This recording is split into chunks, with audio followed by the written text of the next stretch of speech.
오늘 할 이야기는 이재명의 고신용자가 더 부담해 저신용자의 싸게 발언에 대한 평가입니다.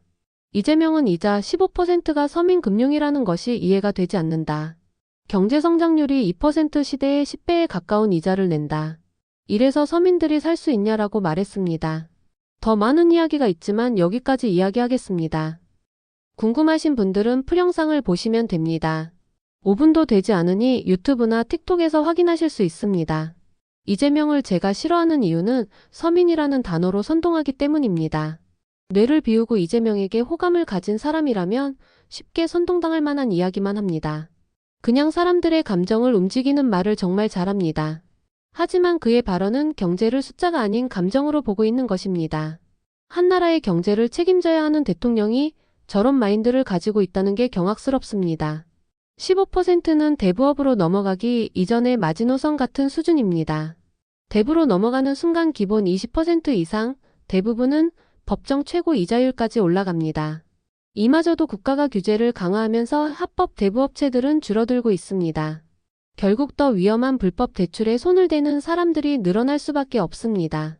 은행이 저렇게 빌려주면 대손율이 20%, 30% 정도가 됩니다. 대손율은 거의 못 받는 돈이라고 보시면 됩니다. 15%의 이자는 저신용자들의 연대보증 같은 것입니다. 그렇게라도 받아야 수치가 맞습니다. 만약 손해를 보면 결국 기금에서 메꿔야 합니다. 그런데 이재명은 대손율을 대수롭지 않게 치부합니다. 그리고 국민의 감정을 선동합니다. 경제 논리로 따지면 은행이 하는 것처럼 운영하는 것이 맞습니다. 15%를 적용받는 사람들은 이미 신용도가 박살난 상태입니다. 만약 가족의 병환 같은 불가피한 사유라면 어느 정도 이해라도 할 수 있습니다. 하지만 대부분은 그렇지 않습니다.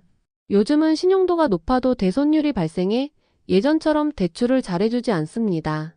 그런데 신용도가 무너진 사람에게 대출을 해주고 이자까지 합리적으로 낮춘다.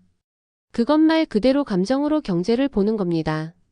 성실히 이자를 갚고 살아간다면 절대 그런 금리가 나오지 않습니다. 결국 악성 채무자까지 서민이라는 단어로 포장해 선동하는 것입니다. 이런 점들을 볼 때마다 기재부를 분리하겠다는 발상이 이해되지 않습니다. 경제정책의 컨트롤을 대통령실에서 한다는 것은 정말 황당한 일입니다. 기재부는 한국은행처럼 한국 경제의 마지막 성벽입니다. 나라 살림을 책임지는 집단입니다. 그런데 그런 자리를 경제를 몰라도 되는 사람들이 책임진다. 정말 위험한 발상입니다. 제가 볼 때 이재명과 민주당의 행보는 경제내란 수준입니다. 기재부에는 민주당보다 경제에 훨씬 똑똑한 사람들이 많습니다. 하지만 민주당은 이들을 신뢰하지 못합니다. 자신들이 표를 얻기 위해 포퓰리즘을 펼치려는데 기재부가 반대하기 때문입니다.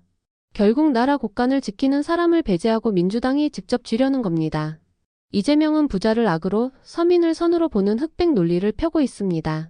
은행 입장에서는 회수율이 높고 자금을 많이 굴릴 수 있는 고신용자에게 대출을 해주는 것이 당연합니다. 제발 경제의 감정을 섞지 마십시오. 그런데도 그 발언을 좋다고 옹호하는 사람들이 있습니다. 경제를 아예 모르는 겁니까? 제발 경제 뉴스라도 조금이라도 보시길 바랍니다. 그러면 저 발언이 얼마나 비현실적인지 알 수 있을 겁니다.